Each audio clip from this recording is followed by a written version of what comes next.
saya tidak malu. Tubuhnya sudah kering, lalu diraihnya koran International Herald Tribune yang segera dibacanya dengan perasaan memamah sepotong keju.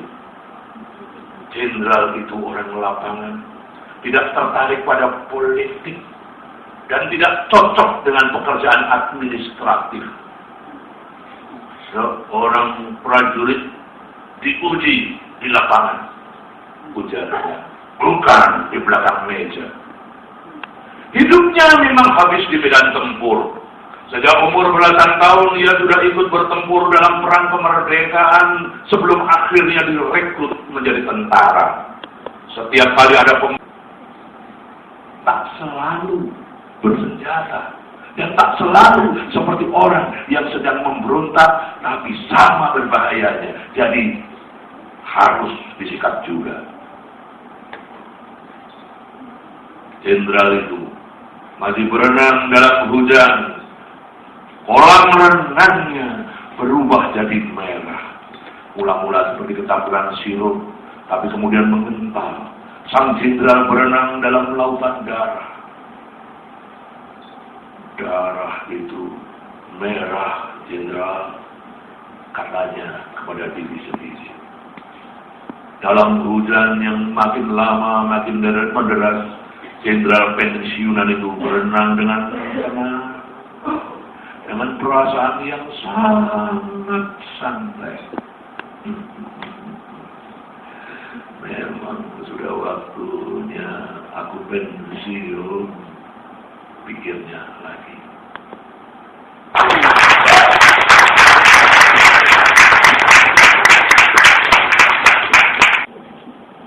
Lebih dari 1500 tahun yang lalu, bangsa Yunani kuno menemukan jika sejenis bebatuan yang berwarna kuning digosok dengan cepat dan bertenaga, akan mampu menghisap, menyedot, dan menarik partikel kecil debu dan kain miras. Dari sanalah lahirnya kata elektron, yang maksudnya amber, namun yang kini dikenal sebagai listrik. Pada abad ke-17, seorang perintis eksperimental Jerman, Otto von Guericke, mencari-cari jalan untuk mengobservasi apa yang kemudian disebut elektrostatik, dengan cara membentuk bulatan sulfur seukuran labu dan menyusunnya dengan suatu cara sehingga bentukan itu bisa melingkar pada tangannya. Tahanan itu betul-betul menjadi tahanan dalam rumus R sama dengan E per I, di mana arus proton dan elektron dengan tegangan 110 volt menggasak Januario bertubi-tubi. Ternyata listrik tidak hanya berguna untuk penerangan, pikir Januario. Listrik punya daya pukul melebihi seorang petinju kelas berat. Cepat katakan, siapa suruh kamu orang bisa tuakan? Bima! Kalimat itu tidak pernah diselesaikannya, karena setiap kali ia mengucapkannya, seorang petugas memutar potensiometer di depannya dan suatu hentakan listrik yang dahsyat menghantam tubuh Januario sehingga ia terpental bersama kursinya. Kamu orang yang dua tidak bertelinga. Jadi Nini Al-Karim akan membaca telinga.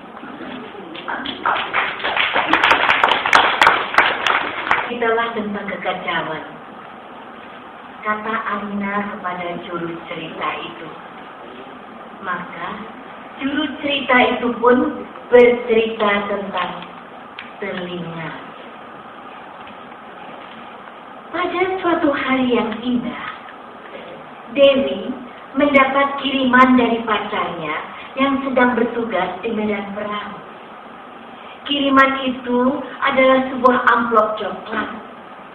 Ketika Dewi membukanya, ia melihat sepotong telinga. Sebuah telinga yang besar, bagus, dan belum mengering darahnya. Ada catatan pacarnya dalam amplop itu. Kukirimkan telinga ini untukmu, Dewi, sebagai kenang-kenangan dari medan perang. Ini adalah telinga seseorang yang dicurigai sebagai mata-mata musuh. Kakak selalu bertanya-tanya, telinga siapakah itu? Dan Dewi selalu menjawab, oh, itu telinga orang yang dicurigai sebagai mata-mata musuh. Pacarku mengirimkannya dari medan perang sebagai kenang-kenangan. Kadang-kadang, bila Dewi merindukan pacarnya, ia memandangi telinga itu sendirian malam-malam. Darah pada telinga itu belum juga mengering. Masih basah.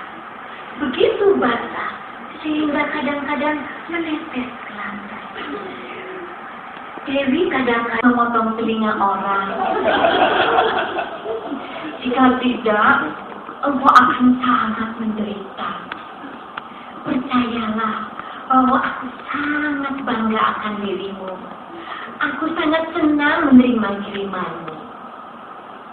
Notabene, tapi bagaimanakah caranya agar orang-orang yang telah dipotong telinganya itu tidak mendengar suara-suara? Setelah itu, hampir setiap hari Dewi menerima kiriman telinga dari pacarnya. Kadang-kadang satu, kadang-kadang dua. Pernah juga satu besek banyaknya. Isinya barangkali lebih dari 50 telinga. Dewi memajang telinga itu di mana-mana. Di ruang tamu, telinga itu bergelantungan di bawah lampu kristal. Bergelantungan di pintu, di jendela, dan bertempelan di dinding. Bahkan dipasang di kiri kanan nomor rumah, kotak pos, dan papan nama orang tuanya. Ketika kiriman telinga itu masih juga datang, Dewi membuatnya jadi gantungan kunci, tas, bros, dan anting-anting. Telinganya beranting-anting telinga. Banyak amat telinga di sini, kata seorang teman kuliahnya. Kiriman dari pacarku di medan perang, Dewi menjawab dengan bangga. Pacarmu pasti sibuk sekali memotong telinga-telinga ini. Buset, banyak amat. Aku masih ada banyak kok mau.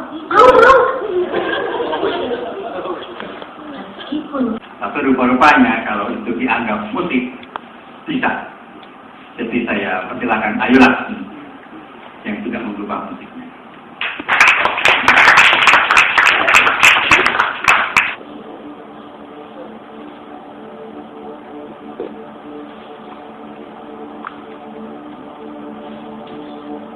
Seruling kesunyian. Ketika aku tiup seruling pada sejarah yang sendu itu, mega-mega berarah menyimpan waktu dan langit yang masih dalam masa bergoyang.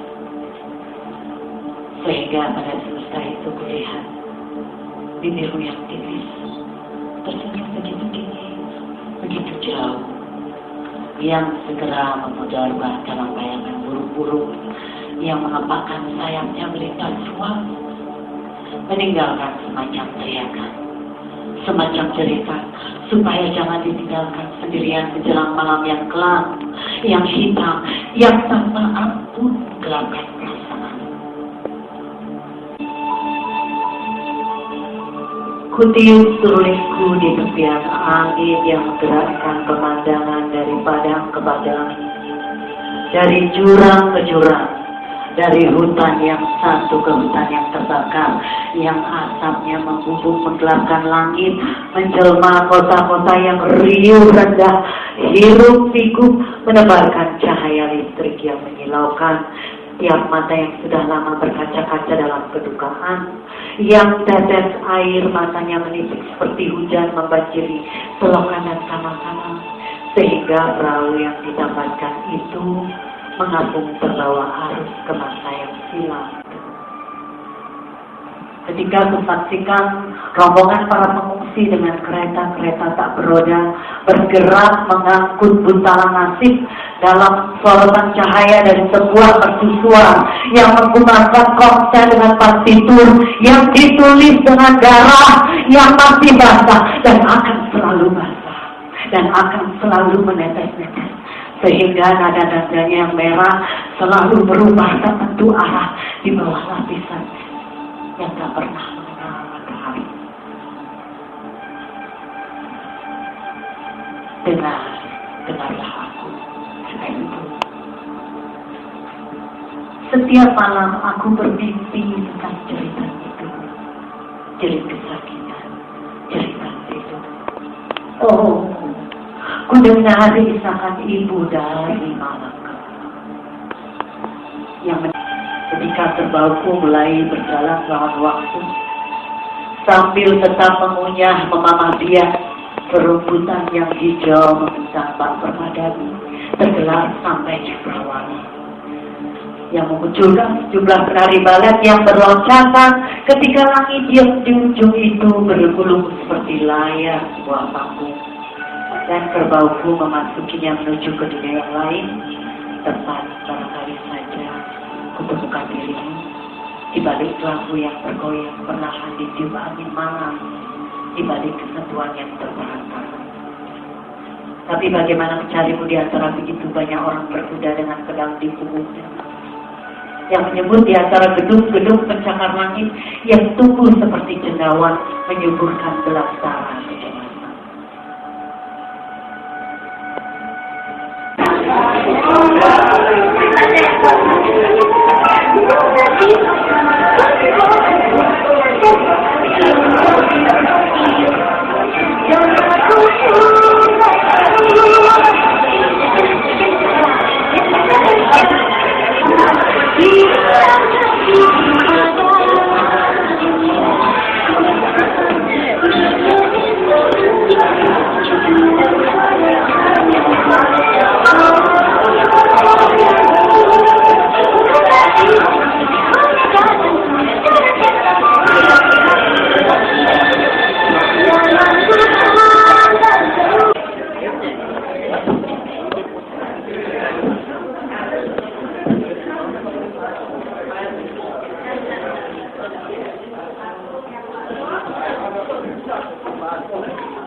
Nggak masalah, kan masih kata-kata sih kan.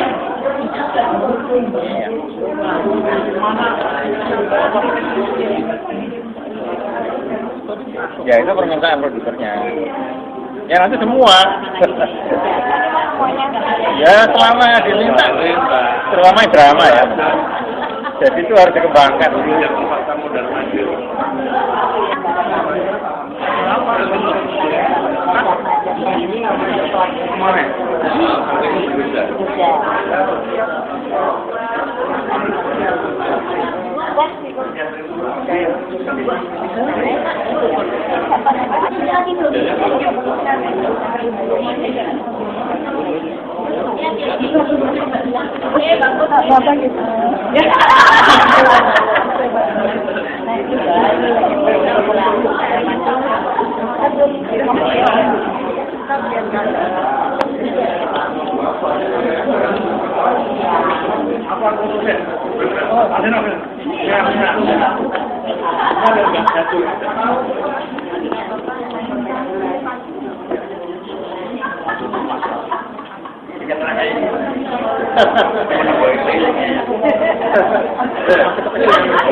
Sore aku membacakan cerpen Kepala di Pagar dan Desa di audionya channel Bumira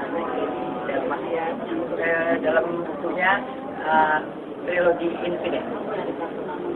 Sangat nyebelin banget proyek ini karena waktu rekaman kita cuma suaranya aja, itu juga harus dengan penghayatan cukup dong kelar.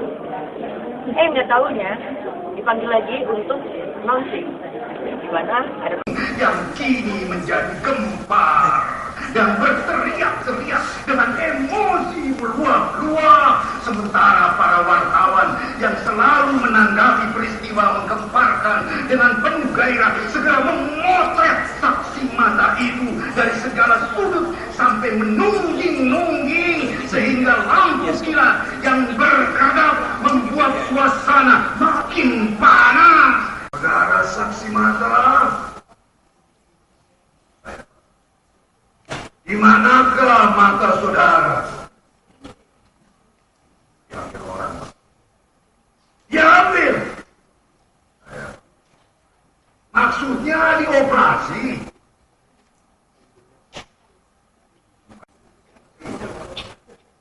Dengar baik-baik, Beko. Maksud saya, seperti apa rupa orang itu? Sebelum mata saudara diambil dengan sendok yang katanya untuk dibuat tengkleng atau campuran sop kambing barangkali, mata saudara masih ada di tempatnya, bukan? Jadi saudara melihat seperti apa orangnya, kan? Coba ceritakan, apa yang dilihat mata saudara yang sekarang mungkin sudah dimakan para penggemar tengkleng itu? Tahu tengkleng nggak?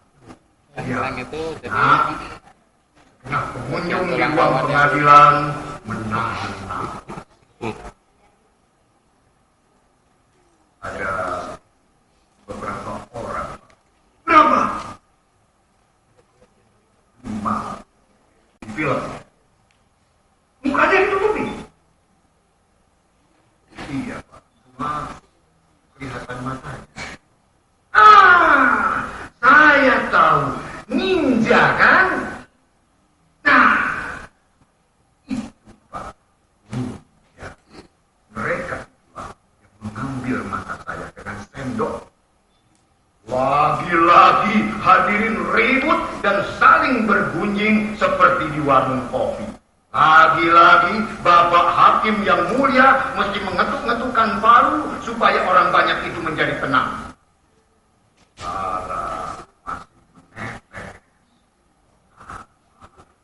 Tapi terus-menerus dari lubang hitam bekas mata saksi yang berdiri seperti patung di ruang pengadilan. Darah mengalir di lantai ruang pengadilan yang sudah dipel dengan karbo. Darah mengalir menyusui ruang pengadilan sampai luber, melewati pintu, menuruni tangga-tangga sampai ke halaman. Orang-orang yang benar. Saudara saksi mata, ngomong-ngomong, kenapa saudara diam saja ketika mata saudara diambil dengan sendok? Mereka berlima, Pak. Saudara kan bisa teriak-teriak atau melempar barang apa saja di dekat saudara atau ngapain supaya tetangga mendengar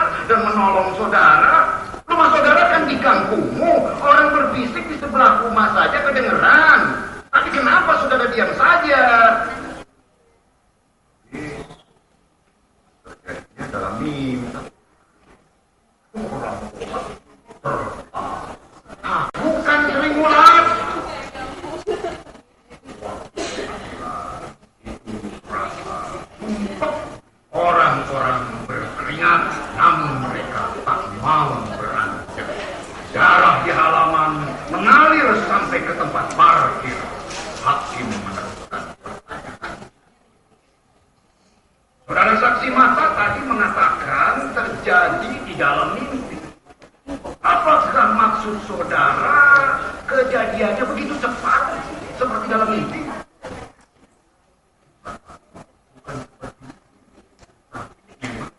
Dalam mimpi. Itu sebabnya saya diam saja ketika mereka mau menyendok mata saya. Saudara serius? Jangan main-main ya. Nanti saudara harus mengucapkannya di bawah sumpah. Pak, saya serius. Saya diam saja karena saya pikir terjadinya cuma dalam mimpi ini. Saya malah ketawa-ketawa waktu mereka bilang mau dibikin tengkleng.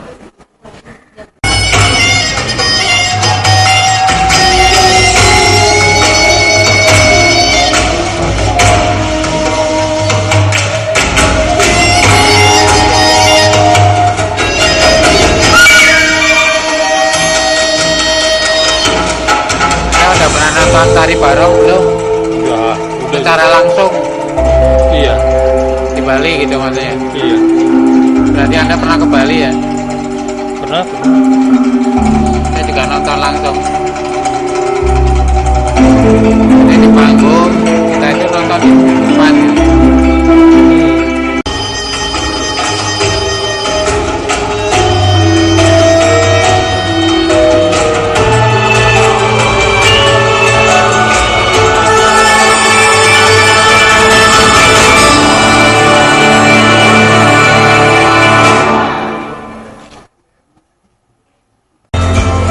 Sejak tahun 1992, Jarum Apresiasi Budaya telah mendukung ribuan kegiatan seni dan budaya. Kami telah menyaksikan mereka yang berjuang untuk mendekatkan kembali tradisi Nusantara, terutama kesenian tradisional pada masyarakatnya, dalam bentuk pementasan, baik cerita rakyat, wayang orang dan tarian, bahkan pelestarian tadi. Galeri Indonesia Kaya, sebuah ruang entertainment budaya, basis teknologi digital terkini, kaya anak bangsa untuk masyarakat Indonesia. Dengan teknologi digital, Galeri Indonesia Kaya mengemas budaya dalam unsur kekinian. Menyajikan informasi tradisi budaya dengan lebih interaktif dan menarik. Terletak di Grand Indonesia, salah satu mall terkemuka di Jakarta, galeri ini membawa tradisi budaya dan jalan tersebut ke dalam ruang publik. Audio. Jadi sastra Indonesia pada masa kini bisa bersuara. Ada suaranya seperti tadi. Ya. Bagaimana caranya mendapatkan itu? Dan sebetulnya apa sih buku audio itu? Ya, bukan hanya bersuara, dia hanya bisa diambil dari internet. Jadi saya persilahkan produsernya untuk tampil menjelaskan. Christina Nicole.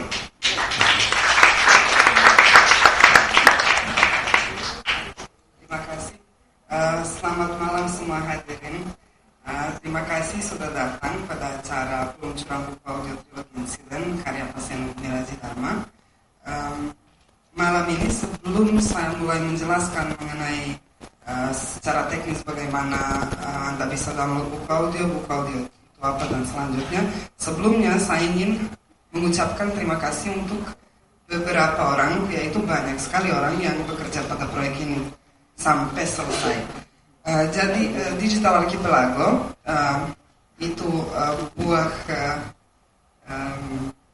dari itu sebuah lembaga yang didirikan oleh Alexander Sukiman dan saya, dan kami bercita-cita untuk membuat digitalisasi sastra Indonesia, baik yang klasik maupun yang modern.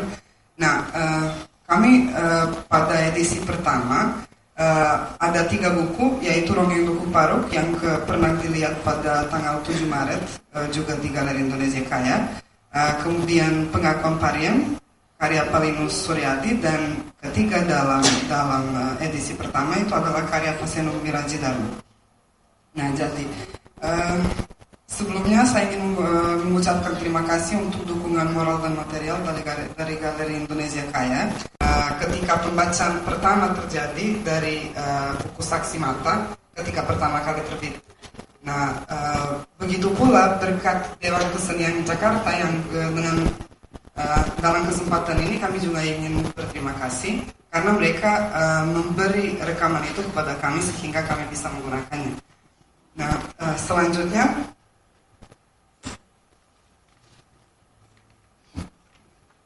biar saya tidak lupa seseorang. Nah, kami akan mulai seperti yang ibu-ibu dan bapak-bapak bisa melihat.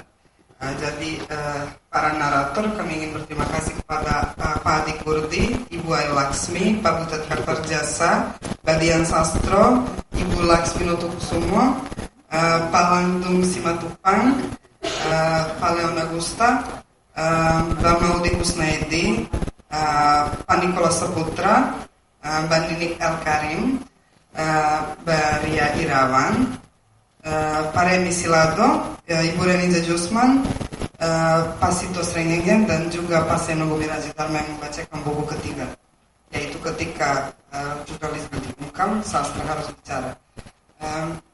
Mas bisa kita ganti ya. Nah, sekarang saya ingin menjelaskan mengenai buku audio. Buku audio itu buku audio trilogi insiden ini dibuat secara unabridged, yaitu secara seutuhnya sesuai dengan naskah buku trilogi insiden.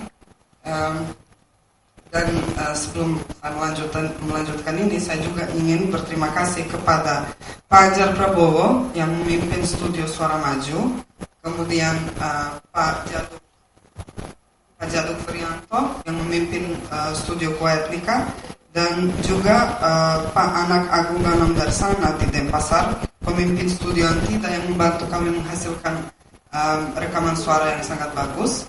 Kemudian juga sound engineer kami Gotre Whitehouse, dan juga para kompositor yang salah satunya hadir di sini, Boris Menjuntak,